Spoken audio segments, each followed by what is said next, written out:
និទានគំនិតប្រសិទ្ធភាពការងារអ្នកកាន់បញ្ជីឲ្យក្រុមហ៊ុនធំមួយត្រូវបានចៅហ្វាយបញ្ជាឲ្យធ្វើបញ្ជីបូកសរុបចំណូលចំណាយប្រចាំឆ្នាំនៅតាមផ្នែកនីមួយៗឲ្យហើយស្រេចក្នុងរយៈពេល7ថ្ងៃបុគ្គលិកអ្នកធ្វើការទាំងអស់ក្រោយពីបានទទួលបញ្ជាហើយដូច្នេះគេក៏នាំគ្នាស្រែករអ៊ូពីក្រោយខ្នងថាចៅហ្វាយនេះអីក៏ល្ងីល្ងើម្លេះកិច្ចការបែបនេះប្រើពេលយ៉ាងតិចណាស់ក៏កន្លះខែដែរឲ្យគ្នាធ្វើត្រឹមតែមួយអាទិត្យតើអ្នកណាធ្វើហើយប៉ុន្តែមានបុគ្គលិកម្នាក់ក្រោយពីទទួលបានបញ្ជាហើយគេក៏ត្រឡប់មកកាន់តុរបស់ខ្លួនហើយចាប់ផ្ដើមធ្វើបញ្ជីភ្លាមគេខំធ្វើស្ទើរតែទាំងយប់ទាំងថ្ងៃរហូតដល់ហើយសាច់រយៈពេល6ថ្ងៃពិតប្រាកដណាស់គេត្រូវបានទទួលការលើកសរសើរដំឡើងឋានៈនិងដំឡើងប្រាក់ខែតើអ្នកដឹងទេថាសប្តាហ៍ថ្ងៃនេះមនុស្សយើងធ្វើការដោយប្រើសក្តានុពលរបស់ខ្លួនត្រឹមតែ 5% ប៉ុណ្ណោះអ្នកវិទ្យាសាស្ត្របានបញ្ជាក់យ៉ាងច្បាស់ថាមនុស្សបានប្រើសក្តានុពលរបស់ខ្លួន 5% ក្នុងចំណោមអ្វីដែលខ្លួនមាន 100% ចំណែកឯមនុស្សពិសេសដែលកើតទៅជាកំពូលមនុស្សនោះដោយសារតែគេចេះទាញយកសក្តានុពលរបស់ខ្លួនមកប្រើបានលើសពី 5% នោះឯងទើបគេទទួលបានជោគជ័យក្នុងជីវិតនិងការងាររបស់គេក្នុងពេលធម្មតាកំពតព្រៃល្មមយើងមិនអាចផ្លោះផុតនោះទេតែបើពេលមានភ័យឬមានអាសន្នយើងស្ទើរតែមិនជឿខ្លួនយើងថាអាចផ្លោះផុតប៉ុន្តែយើងនៅតែអាចផ្លោះផុតបានទាំងមិនដឹងខ្លួនលុះដល់ពេលអស់ភ័យតើបមកអង្គុយស្ញាចសរសើរនិងឆ្ងល់ខ្លួនឯងថាអំបញ្ញមិញតើខ្ញុំមិនក៏ផ្លោះទៅរួចណោតាមធម្មតាអ្នកប្រើពេល10នាទីដើម្បីទៅសាលារៀនតែមានថ្ងៃមួយអ្នកដេកជ្រុលសល់ពេលតែ5នាទីហើយចំថ្ងៃប្រឡងផងនិងប្រសិនបើទៅមិនទាន់អ្នកនឹងមិនបានប្រឡងទេសួរថាតើអ្នកអាចទៅទាន់ដែរឬទេខ្ញុំជឿថាបើមិនមានស្ទះចរាចរណ៍ដូចនៅភ្នំពេញទេអ្នកប្រកាសជាទៅទាន់ហេតុនេះក្នុងពេលធម្មតាដែលគ្មានអ្វីមកគៀបសង្កត់យើងតែងតែគិតស្មានថាយើងបានធ្វើការពេញសមត្ថភាពខ្លួនហើយតាមពិតយើងមិនបានប្រើប្រាស់វាអស់នៅឡើយទេពេលរត់ប្រណាំងពេលខឹងពេលមានអាសន្នពេលពេញចិត្តនឹងអ្វីមួយពេលមានសង្ឃឹមនឹងអ្វីមួយសុទ្ធតែជាកម្លាំងជំរុញឲ្យយើងធ្វើសកម្មភាពខ្លាំងលើសពីធម្មតា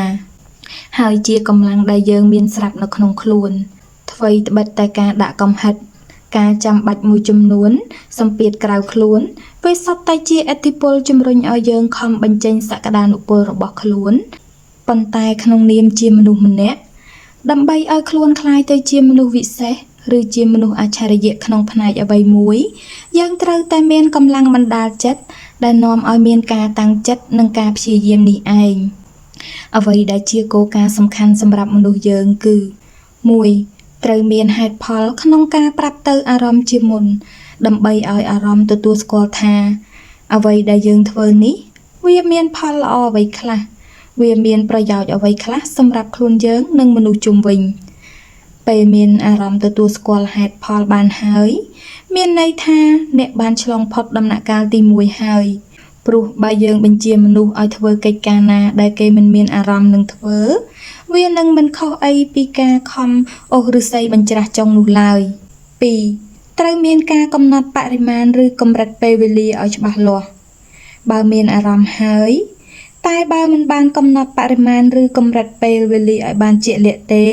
យើងក៏មិនអាចលើកកម្ពស់ប្រសិទ្ធភាពការងាររបស់យើងបានដែរឧទាហរណ៍ក្នុងមួយថ្ងៃយើងផលិតវត្ថុបាន10ប៉ុន្តែបើយើងចង់លើកកម្ពស់ប្រសិទ្ធភាពការងារយើងនឹងតាំងចិត្តថាយើងនឹងធ្វើឲ្យបាន15ឯអារម្មណ៍ក៏នឹងសួរមកវិញថាធ្វើដើម្បីអ្វីពេលនោះហេតុផលក៏ត្រូវបកស្រាយប្រាប់ទៅអារម្មណ៍ថាយើងនឹងបានផលល្អបែបនេះបែបនោះនឹងក្រោយពេលអារម្មណ៍ទទួលស្គាល់ហើយគ្រឿងចក្រក៏នឹងធ្វើការដោយរលូនតទៅប្រសិទ្ធភាពនឹងអាចកាន់តែខ្ពស់ទៅតាមការកំណត់របស់យើងអ្នកដែលគិតក្នុងផ្លូវអាក្រក់ធ្វើការដោយមិនបានលើកតម្លៃខ្លួនឯងធ្វើការតាមដំណើរ ឥតខ្វល់ខ្វាយពីរឿងរីកចម្រើនឬមិនចម្រើនឥតខ្វល់ពីរឿងល្អឬមិនល្អមិនចង់លើកដៃលើកជើងពុំព្រមបញ្ចេញឲ្យអស់ពីធម៌ពលរបស់ខ្លួនដែលជាហេតុធ្វើឲ្យកិច្ចការរបស់គេបានផលតែបន្តិចបន្តួចឯជោគជ័យក្នុងជីវិតក៏នឹងមានតិចតួចទៅតាមនោះដែរក្នុងដំណើរជីវិតរបស់យើងបើធ្វើឲ្យច្រើនយើងក៏នឹងបានផលច្រើនមនុស្សពូកែគឺអ្នកដែលធ្វើការបានលឿនហើយមានប្រសិទ្ធភាពគឺជាអ្នកដែលមានទម្លាប់លើកកម្ពស់បរិមាណនិងគុណភាពក្នុងកម្រិតពេលវេលាដដែលគេព្យាយាមទាញយកសក្តានុពលរបស់ខ្លួនមកប្រើឲ្យលើសពី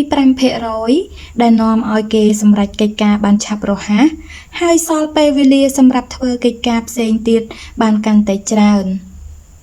ទើបគេបានទទួលផលច្រើនជាងមនុស្សធម្មតានិងមានជោគជ័យក្នុងជីវិតខ្ពស់ជាងគេប្រៀបដូចជាបើអ្នកដាំដើមឈើមួយដើមអ្នកនោះនឹងបានផ្លែមិនលើសពីមួយដើមនោះឡើយប៉ុន្តែបើអ្នកដាំឲ្យច្រើនដល់ទៅ10ដើមឬ100ដើមយើងក៏នឹងទទួលបានផលផ្លែផ្កាច្រើនជាងអ្នកដែលដាំតែមួយដើមជាប្រកបជីវិតយើងម្នាក់មានពេលវេលាកំណត់ដើម្បីឲ្យជីវិតរបស់អ្នកមានតម្លៃដើម្បីឲ្យគ្រួសារអ្នកមានសុភមង្គលដើម្បីជាគំរូល្អសម្រាប់កូនចៅនិងពូជពង្សវង្សត្រកូលអ្នកត្រូវខំបញ្ចេញសក្តានុពលរបស់ខ្លួនយកមកប្រើឲ្យទាន់ខ្លួននៅក្មេងទើបថ្ងៃក្រោយអ្នកនឹងមិនមានវិប្បដិសារីគំនិតល្អៗទាំងឡាយដែលមាននៅក្នុងចិត្តសូមអ្នកកុំទុកវាឲ្យនៅដដែលឬត្រឹមជាការស្រមើស្រមៃ